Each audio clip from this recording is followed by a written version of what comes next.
Please subscribe Ito Money Vlog.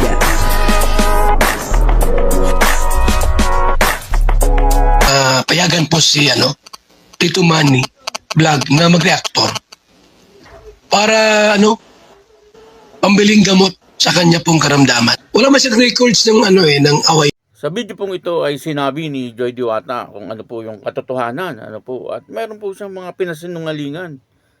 Na ang sabi ay gumagawa lang ng kwento at hindi naman po totoo yung mga sinasabi. Panoorin po natin yung video, alamin po natin yan, kung sino po itong mga nagsasabi ng walang katotohanan. Pero bago po yan, siyempre ako muna po bumabati sa inyong lahat ng magandang umaga, magandang tanghali at magandang gabi sa inyong lahat mga kapatid. Saan man kayo ng panig ng mundo naroon ngayon ay mag-iingat kayo palagi at pagpalain kayo ng ating Panginoon. Maraming salamat din po sa patuloy na tumatangkilik sa aking YouTube channel at nanonood sa aking video reaction. Patuloy lang po natin suportahan sila Kuya Bal Santos Matubang, Kalinga Prab at Ed Vlog, Jack Tapia at yung mga kasamahan ko po sa Karepa. Ganon din po yung mga Kalinga partner na charity vlogger. Ito po yung video na kung saan ay nagsalita itong si Joy Diwata at napakaganda po ng kanyang mga sinabi at talagang dito ay nagsasabi po siya ng katotohanan at meron po siyang mga pinasinungalingan. Ang kabuuan po ng video ito ay mapapanood po natin sa YouTube channel ni Kalinga Prab. Kuya Bal, ang mga Kalinga, na anong sasabi niya ngayong gabi? Congratulations, Joy. Ilan? Masabi. Salamat sa ilan po. Ang isang nursing, talagang tsagaan po yan. Tsagaan yan, maraming mga tayo nurse po, nakapigil. Kasi yung gastos, grabe. Tapos yung kuya, parang na lahat.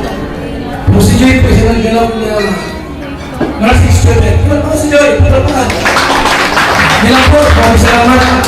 Kung tayo kumain, gusto kayo marinig ang message sa ating Joy. Yes! Joy! Sabihin mo na lahat ang sasabi. First and foremost, gusto ko po mag-thank you po sa Team Kalinga, especially kila Kuya Bal, kila Kuya Rab, kila Kuya Andy, sa lahat ng sila Elena, kila sa mga Team Kalinga. Kasi po, dahil po sa inyo, nandito po ako sa pinatatayan ko at ayun po, student police na ako as beneficiary po ni Kuya Rab. Siyempre, sa lahat po ng pinagdaanan, siyempre, isa lang po yung talaga yung masasabi ko na worth it po talaga pag nasa Kalinga. Hindi po totoo yung mga naririnig po sa social media, yung mga nababasa na hindi nga po katulad po ng mga issues na ito po, kami po yung patunay po na malaking tulong po ang Team Kalinga sa amin. Maraming pangarap at matupad yung pangarap namin sa buhay at makatulong sa pamilya namin. Kaya thank you so much po sa Team Kalinga. Gusto na sa family ko po. Naiyak na siya. Thank you so much po sa support kila Kuya Andy, sa lahat po ng mag-i-angel, sa mga kaibigan ko po sa Team Kalinga. So yun lang po. Sana po mag-enjoy tayo. At gusto ko lang din po sabihin na sana po kahit ano po mangyari sa amin, kahit po makapagtapos ako at makaahon po kami ng pamilya pag hindi po kami aalis sa kanila. Wow! Ayun po. Joy, wait lang, dyan ka lang.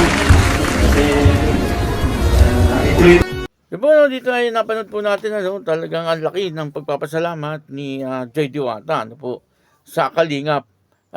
Sabi niya ay dahil daw po sa Kalingap ay natutupad daw po yung kanilang mga pangarap. Yun naman po ang katotohanan.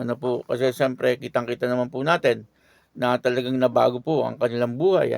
simula po nung tinulungan sila ng Kalingap. At ang sabi po ni Joy Diwata, ay wag daw pong maniwala tungkol po doon sa mga sinasabi ng iba. Tinutukoy niya po rito siguro yung mga baser. Na kung ano-anong mga ginagawang paninira sa Kalingap, yun daw po ay walang katotohanan. At sila daw po ang talagang nakakaalam kung ano po talaga ang nangyayari at kung ano po talaga ang naitutulong ng Kalingap sa katulad po nilang nangangailangan ng tulong. At dito ay talagang nakikita po natin na talagang kapag tinulungan po ng Kalingap ay nagiging maayos po ang buhay. Isa po dyan siyempre sa magiging example natin ay etong si Joy Diwata. Na unti-unti ay talagang natutupad na po niya ang kanyang mga pangarap. Sa tulong ng Kalingap at siyempre ng mga taong nagmamahal po sa kanya, yung kanyang pamilya, at ganun din po yung kanyang mga sponsor. Kaya tama yung sinabi niya, na wag po tayong basta-basta maniniwala, doon po sa mga sinasabi ng iba. Yung iba diyan ay talagang gumagawa lang po ng kwento. Yung iba naman po diyan ay gumagawa lang po ng content. May masabi lang sila, pero hindi naman po nila alam talaga kung ano po yung totoong nangyayari doon po sa loob ng Kalingap. Yun po ang katotohanan. Pero para sa akin, wala naman pong ganun. Akong nakikita na hindi magandang nangyayari sa ginagawa ni Kalingap Rab. Sa ginagawa ng Kalingap sa pagtulong sa ating kapwa na naghihikaw sa buhay. Depende na rin po yan sa beneficiary.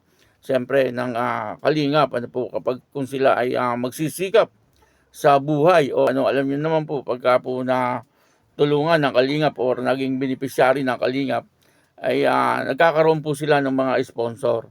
Hindi naman po lahat, pero karamihan po ay talagang nagiging maayos po yung buhay. At yun na nga po sinabi ko, depende po yun sa beneficiary. Kasi may mga beneficiary din po na kapag ka po nakatanggap ng tulong ay hindi po nila minamahal.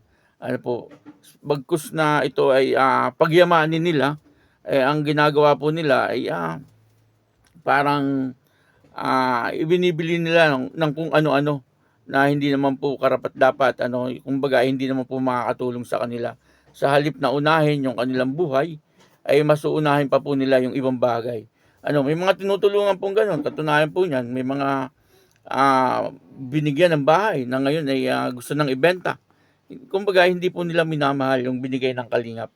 Hindi po katulad ni Joy Diwata, talagang nakikita po natin na talagang nagiging maayos po ang kanilang buhay. Maging si Nanay Imelda at yung kanyang mga kapatid, ay kitang-kita po natin na talagang sa ngayon ay maayos na po ang kanilang buhay. Hindi po katulad ng dati na talagang kahit na nga po pang araw-araw nilang pangangailangan ay medyo nahihirapan po sila. Ngayon ay talagang sobra-sobra yung pong dumarating sa kanilang biyaya. Kaya dito ay nakita po natin na napakalaki ng pagpapasalamat ni Joy Diwata sa Kalingap. At talagang nagsasabi po siya ng katotohanan. At alam po natin na darating po ang araw na itong si Joy Diwata ay talagang makakatapos po yan sa kanyang pag-aaral at kung ano man po yung kanyang mithiin sa buhay ay makakamit niya po. Siyempre yan po ay sa tulong ng ating Panginoon. Maraming salamat po sa inyo lahat. At ako po si Tito Manny Vlog na nagsasabing God bless you all. Diyos mabalos.